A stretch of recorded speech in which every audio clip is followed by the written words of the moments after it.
안녕하십니까. 계속해서 대구에서 전해드리겠습니다. 대구와 경북 지역은 대체로 맑은 가운데 일교차 큰 날씨가 이어지고 있습니다. 오늘 미세먼지와 초미세먼지 농도는 보통 수준을 보이겠습니다. 아침 최저기온은 대구 영하 2.9도, 구미 영하 4도 등으로 어제보다 3, 4도가량 낮았습니다. 낮 최고 기온은 대구 9도 등 5도에서 10도의 분포로 어제보다 3, 4도가량 높겠습니다. 하지만 밤부터 중국에서 유입되는 미세먼지 때문에 대기질이 다시 나빠지겠습니다. 추태 파문을 일으킨 예천군의회 연수단이 항공료를 부풀렸다는 의혹을 받고 있는데요. 사태 초기 서둘러 연수비를 반납했던 게 이 뻥튀기한 항공료를 감추려던 것 아니었냐는 의심까지 받고 있습니다. 홍석준 기자가 보도합니다. 연수단의 뉴욕행 항공권이 발권된 시점은 출발 2달 전인 작년 10월입니다. 1인당 항공료가 이미 150만 원 미만으로 결제까지 된 상태. 그러나 한 달 뒤에 열린 국외연수 심사위원회에는 120만 원을 더 부풀려 1인당 268만 원, 연수단 전체로는 1,500만 원 이상 뻥튀기된 항공료가 필요하다고 보고됐습니다. 사실상 허위 서류로 심사가 이루어진 겁니다. 가기 전에 미리 이제 여비를 이제 산출을 해서 뽑아야 되잖아요. 그때 이제 첨부를 한 거죠. 여행사 선정 과정도 의혹투성입니다. 통상 2곳 이상의 여행사에서 견적서를 받아 비용을 평가하는데 이번 연수는 단 한 곳의 견적서만 받았습니다.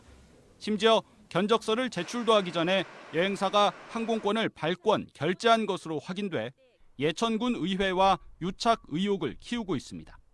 이 때문에 사태 초기 발빠르게 연수 비용 6천여만 원을 반납하기로 한 결정도 뻥튀기한 항공료를 감추려는 등 다른 배경이 작용한 것 아니냐는 분석까지 나오고 있습니다.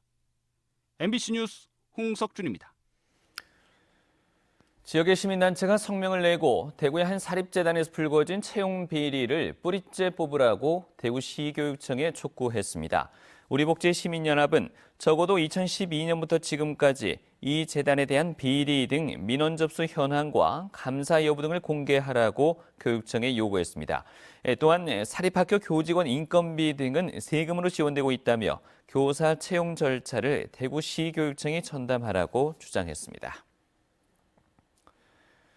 대구상공회의소에 이어서 경북상공회의소 협의회도 입장을 내고 DGB금융그룹 김태호 회장의 대구은행장 겸직을 지지했습니다.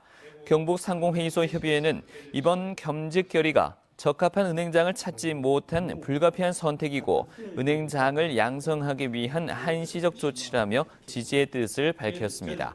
경북상공회의소 협의회는 경영을 정상화해 지역사회 발전에 기여해 달라고 DGB금융그룹에 당부했습니다. 종교적 신념을 이유로 병역을 거부한 신도들에게 무죄가 잇따라 선고됐습니다.